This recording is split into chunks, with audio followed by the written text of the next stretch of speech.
সুপ্রিয় দর্শক আসসালামু আলাইকুম। আমি আপনাদেরকে এখন দেখাবো ঢাকা নিউ মার্কেট যে পানিতে কি বেহাল অবস্থা সেইটা।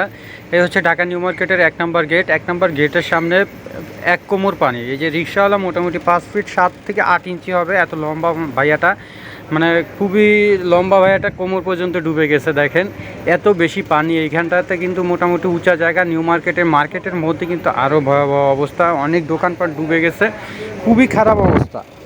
যারা এই নিউ মার্কেটে মোটামুটিভাবে মানে ব্যবসায়িক আছে, প্রত্যেকটা ব্যবসায়ী কিন্তু খুবই ক্ষতিগ্রস্ত, খুবই মানে দুর্বিষহ জীবনযাপন অবস্থা বলা যায় এখন। আজকে হচ্ছে মানে এত ভয়াবহ অবস্থা নিউ মার্কেটের, যা বলার মতো না। এই যে দেখেন প্রত্যেকটা মানুষের কোমর প্লাস পানি, আর খুবই খারাপ অবস্থা নিউ মার্কেটের মধ্যে। এটা হচ্ছে নিউ মার্কেট ১ নম্বর গেটে যে আজিমপুর পিলখানা রোডটা আছে, ওই রোডটার অবস্থা এরকম।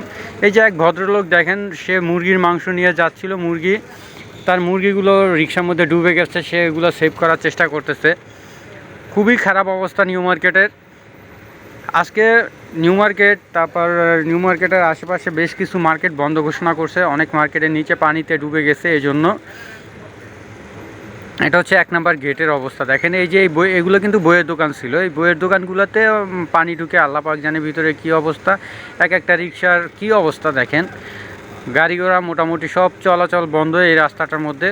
অত্র নিউ মার্কেট এলাকাটায় খুব খারাপ অবস্থা, পুরা রিকশার চাকা টাকা সব কিছু ডুবে, প্রত্যেকটা রিকশা মানে মানুষের কোমরের উপরে পানি চলে গেছে, এত ভয়াবহ অবস্থা। যারা আজকে নিউ মার্কেটে মানে মোটামুটিভাবে বিজনেস করে, মানে যারা ফুটপাতে বিজনেস করে তাদের তো অনেক ক্ষয়ক্ষতি হয়েছে। আর যারা দোকানে নিউ মার্কেটের ভিতরে নিচতলায় যেই দোকানগুলো ম্যাক্সিমাম দোকানেই ডুবে গেছে পানির নিচে। তারপর এখানে ধানমন্ডি হকার্স মার্কেট আছে, ধানমন্ডি হকার্স মার্কেটেও নিচতলার ধানমন্ডি হকার্স মার্কেটটা বিশেষত এটা নিয়ে একতলা মার্কেট, এটা পুরাটাই শাড়ির মার্কেট ছিল, কিন্তু শাড়ি মার্কেটটা পুরাই ডুবে গেছে। এটা হচ্ছে পানি নিষ্কাশনের জন্য সিটি কর্পোরেশন থেকে অলরেডি গাড়ি চলে আসছে। আল্লাহ পাক জানে তারা যতক্ষণে এটা নিষ্কাশন করবে ততক্ষণে হয়তো বা মানে ব্যবসায়ীদের যে ক্ষতি হওয়ার হয়ে গেছে অলরেডি। এই যে দেখেন সমুদ্রের ঢলের মতো পানি, এত ভয়াবহ পানি অবস্থা নিউ মার্কেটে আমি কখনোই দেখি নাই। মানে এই বছরে আরও একদিন বৃষ্টি হয়েছিল, কিন্তু এত ভয়াবহ পানির অবস্থা আমি কখনো দেখি নাই। এত মাই গড, খুবই ভয়াবহ অবস্থা।